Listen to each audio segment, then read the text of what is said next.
Welcome to this live stream. Happy Tuesday morning to all of you. Sorry for the delay. I'm Jason Lawrence, General Manager here at Moonshine University and the Stave and Thief Society.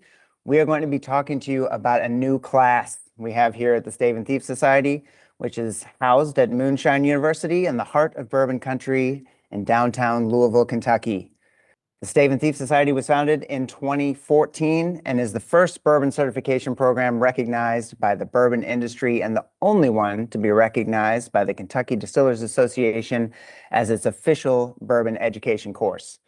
There are multiple ways to join the Stave and Thief Society. You can self-study or do an associate level training at one of our establishment members and become an associate bourbon steward, or you can come to our facility here at Moonshine University or at one of our satellite locations and get much deeper into all the information in our handbook, make bourbon with us in our distillery, ask questions, do lots of sensory training, and become an executive bourbon steward.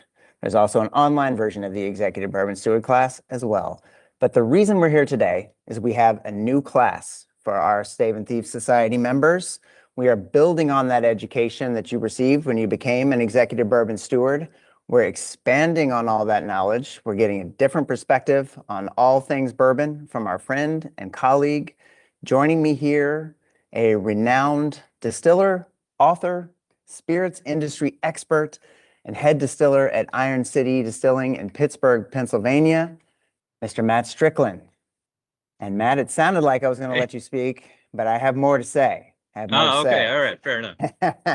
I will let you speak momentarily. Matt has been an instructor at Moonshine University for over 10 years now. And when I started working here five plus years ago, I immediately identified him as one of those teachers that when he was in the classroom here, I was going to be in the classroom every single time he was teaching. For years, Matt has taught a class at Moonshine University called Whiskey Workshop. And I've been in that class many times, and I always learn lots of new things every single time. And at some point, as I was taking control of the Stave and Thief program and teaching future bourbon stewards, I realized that Matt was a perfect person to build on the knowledge of that executive bourbon steward training and to take bourbon stewards farther along their journey and farther down the path of knowledge and enjoyment of the spirit. So we got Matt through the executive bourbon training. He passed, he got his coin, and we got him to put this class together for us, the Advanced Bourbon Training class. I think there's a link to it in the show notes. Reach out to us if you have any trouble finding it on our website at staveandthief.com. But I'm finally going to let Matt talk. Matt, thank you for being here. I think you oversold my ability. But yeah, no, thank you for having me. This is gonna be fun. Yeah. How was your experience going through the executive bourbon steward training? I really enjoyed it. I love doing stuff like that. I really do. I get to any opportunity that I get to learn in this industry is just a joy for me. I mean, it really is. And I did that class I think just over a weekend, and it was just, yeah, it was a blast. It was a blast. You pick up little things that you think you know, and then you're like, oh wait, okay, I haven't heard it put that quite that way before. That was really cool. So yeah, no, it's a great course. Awesome. Thank you. Something that sticks with me, and I think of it all the time, not just with bourbon, but being a musician myself or anything else that I'm doing, I often think of you saying in the Whiskey Workshop class that you teach tools and not rules. Right. And is that a philosophy that you can apply in this class, in this to this Stave and Thief material, to building on that? Yeah, where that phrase came from. It was something that a friend of mine and we kind of coined and discussed a few years ago at a conference, and I think what it really stems from is my total disdain for orthodoxy.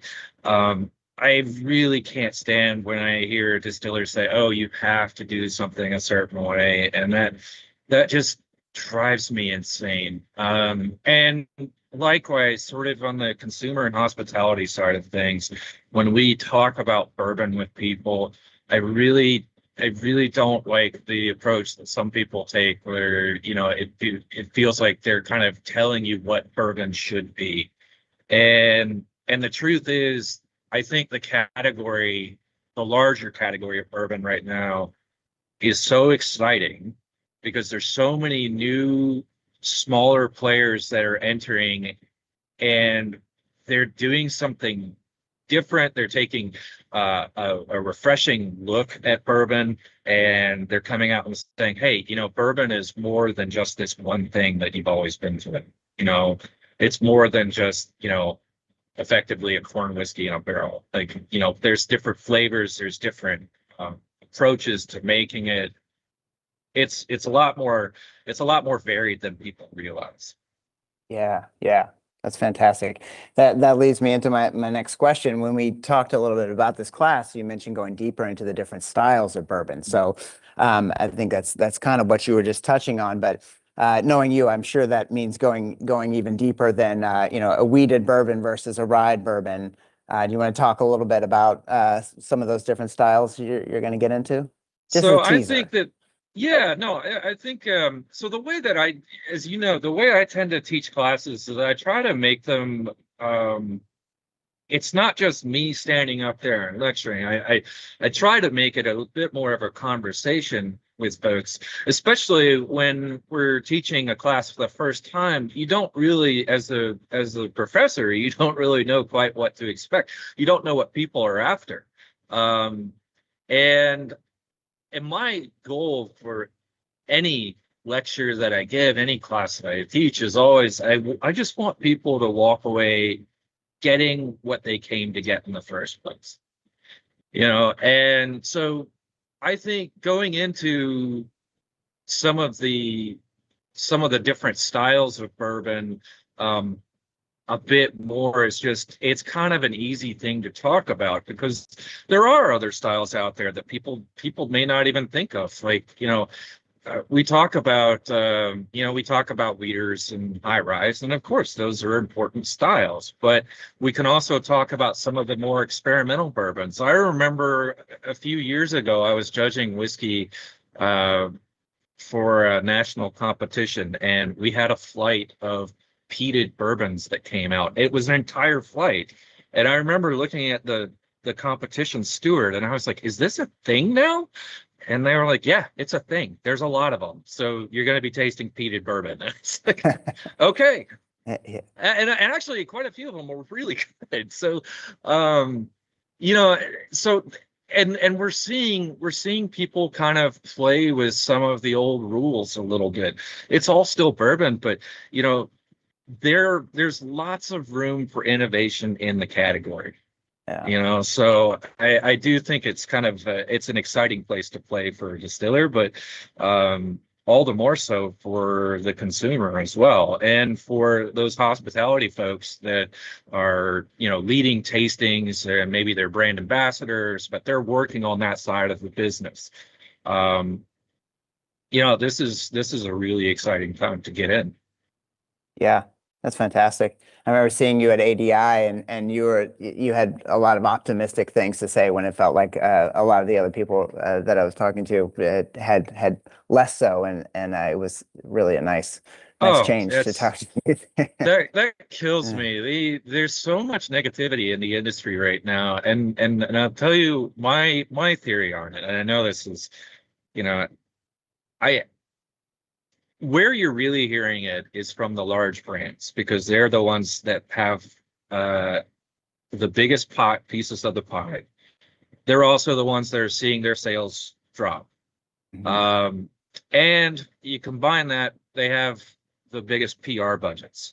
So they're going out there and they're kind of grousing about, oh, nobody's drinking anymore, and Gen Z isn't drinking, and cannabis is coming for us, and all this. And they're talking about all these external factors out there, which is all very convenient, because a lot of it was just, most of them overproduced. Um, but they can't say that publicly because they're publicly owned companies, and they've got you know, investors and things like that that they have to answer to, and you know, so they're incentivized to not really be too honest about it. But the truth is that right now the American whiskey industry is largely flat.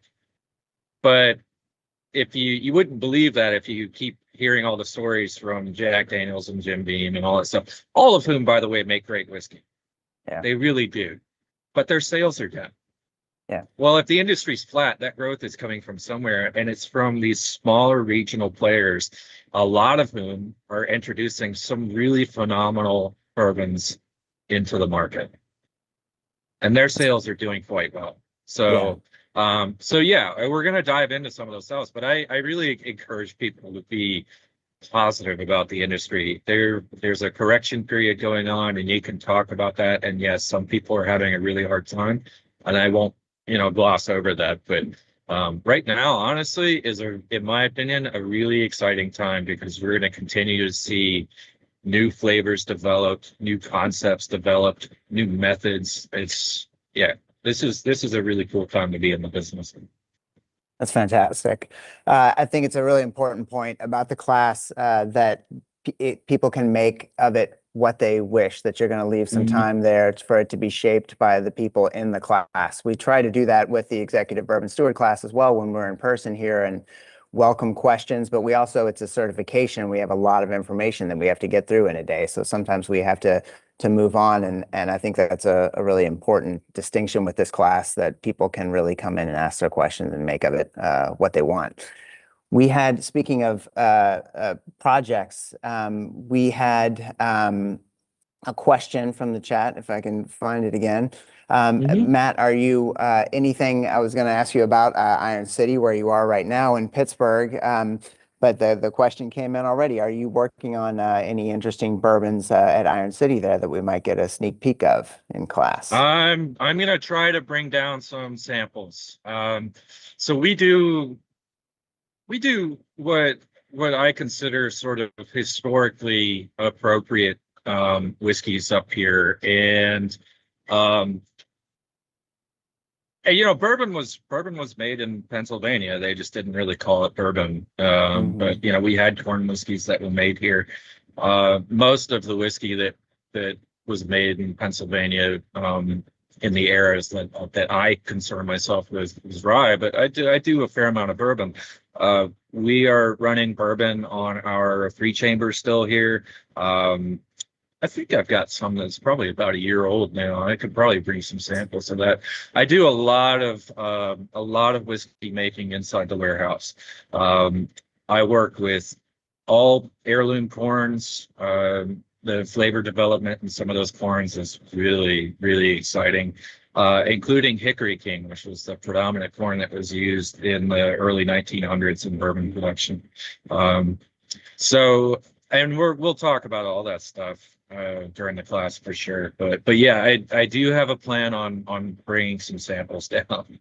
Fantastic. I'm excited for that. You already mentioned your 3-chamber still. I was going to ask about that, but I can't wait to hear more about that. You had mentioned dispelling some myths in pop bourbon culture. You want to give us a teaser on anything that comes to mind there? Yeah, there's some myths about how bourbon is matured that really drive me crazy. Particularly the old thing about how so many of the warehouses are cycled so the bourbon can move in and out of the wood. I'm gonna dispel that one rather quickly. The limestone water thing just drives me nuts. There's a lot. Yeah. The origin of the sour mashing technique is not what people think it is. Yeah, there's quite a few. Fantastic. I can't wait. I cannot wait. I don't want to keep you too long here. Do you have anything else you'd like to say? I know. I can tell. This is a teaser for the class. People can go to staveandthief.com, go to enroll now, in-person classes, and it's our advanced bourbon training with Mr. Matt Strickland here. Any other thoughts on the class? Yeah, I mean, I hope people come out. It's, I like I said, I try to make this a very friendly conversational thing. Um, the class can kind of deviate and we can do different things, as people wish. I want everybody that comes out. I mean, that's really my goal for any project that I work on, whether it's my own distillery or the classes I teach. It's not about me or anything. It's about, I just want to make sure you have a good time. That's really what it is. Like, and if you have a good time, I'm happy. Yeah, yeah. So that's really all it is. And so I think it's going to be a really fun class. I'm actually bringing one of my distillers with me because he's taking the blending class a few days later. And, That's so that's what I was gonna say. You're staying through you're the leading into weekend. that. Okay. Yeah, no, that's perfect. You did it for me. You're leading the whole thing. Who needs me? This is you're staying through the weekend and rolling right into the following Monday and Tuesday to Mhm. our blending class on the Moonshine University side of things. Just briefly, it seems like blending is the doing that well and creating a good and consistent product could be a- as important now as it has ever been. Yeah. Um, Yeah. go ahead. Long gone are the days where, people will buy your whiskey just because you're a small craft distiller, and you're kind of touting like, well, I'm local, you should buy, it's, Yeah, it's more complicated than that. You have to put out something really good. And fortunately, there are so many great distilleries out there right now putting out really great stuff. And as a lot of these distilleries, as their stocks come of age, they're finding that in order to do product extensions, in order to maintain a consistent flagship style or house style, um, blending and blending philosophies and techniques becoming really important. And blending is a really interesting thing to teach because this is one of those classes where we have two instructors, and I think you have to do that because every blender is a little bit different. The way I approach blending is very different than the way Luis, the other instructor, approaches it. And it's not that he's right and I'm wrong or vice versa. It's just different. And we're gonna we each teach a day, and then kind of chime in on each other's other days. But uh, it's so interesting, like some of the approaches that he takes versus me, and that's a really fun class for sure, and I'm looking forward to it. me too. Me too. Well, thank you again so much for joining us, giving us a little sneak preview of the class.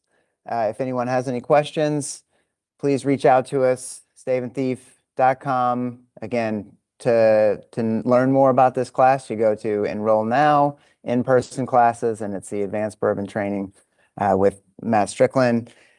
And that is on February 13th, a Friday. And and I Can't wait. apologize that we were late. That was all my fault. Um, That's how I'm not being in late a for distillery class, works. so Right, yeah, right. yeah, Never late yeah. for class. I don't want to jinx it, but yeah, I'm not late for class. So That's right. Thanks again, Matt, so much, and I really look forward to seeing you on Friday, February 13th. all right, see you soon, my friend. All right, thanks.